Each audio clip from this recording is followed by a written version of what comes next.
Hi friends, இன்னைக்கு நம்ம பார்க்க போற கதை இயற்கை தெய்வம் இந்த தலைப்புல இருக்க போது. வேப்ப மரக்கிளையில நின்னபடி கூ கூன்னு கூவிக்கிட்டு ஒரு குயில் ஒண்ணு இருக்கு.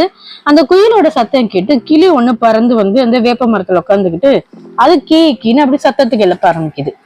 குயில் உடனே இந்த கிளிய பாக்குது. கிளிய பார்த்துட்டு, கிளியே, நான் இப்படி ராகத்தோட பாட்டு பாடிட்டு இருக்கும் போது நீ இப்படி கத்துறியே, தயவு செஞ்சு நீ கத்துறத நிறுத்து அப்படின்னு சொல்லுது. குயிலே, நீ பாட்டு பாடிட்டு இருக்கிய, அது எனக்கு தெரியாம போச்சு. தெரிஞ்சிருந்தா நான் இன்னும் அதிகமா கத்திருப்பேன். அதனால என்ன இப்ப கத்துறேன் பார் அப்படின்னு சொல்லிட்டு அது மறுபடியும் ரொம்பவும் சத்தமா கீன்னு கத்த ஆரம்பிக்குது. குயில் இந்த கிளிய பார்த்து ரொம்பவும் எரிச்சல் அடையுது. கிளியே, நான் பாட்டு பாடுறத நீ கேலி செய்யற.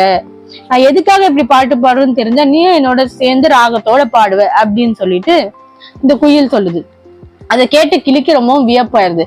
குயிலே, நீ என்ன சொல்றேன்னு எனக்கு புரியல, கேட்க ரொம்ப வியப்பாவும் இருக்கு அப்படின்னு சொல்லுது.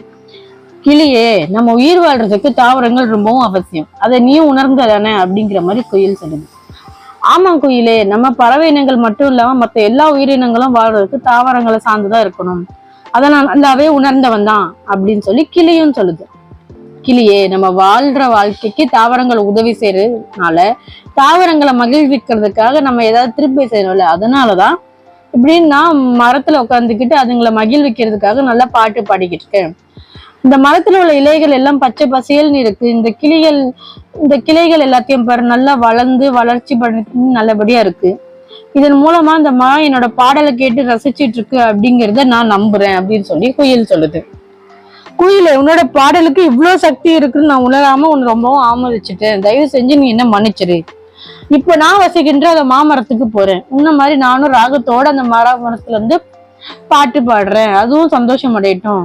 நம்ம வாழ்க்கைக்கு பயன்படுற இந்த தாவரங்கள் நம்ம நன்றி சொல்ற விதமா இந்த பாட்டு நான் எனக்கு தெரிஞ்சவங்ககிட்டயும் சொல்லி அவங்களும் இதுக்கு உதவுற மாதிரி பண்றேன் அப்படின்னு சொல்லி இந்த கிளி சொல்லுது.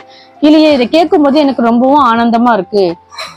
உன்னோட இந்த சிந்தனைக்கு நான் பெரிதும் வரவேற்கிறேன் அப்படின்னு சொல்லிட்டு இந்த குயில் அதை பாராட்டுது.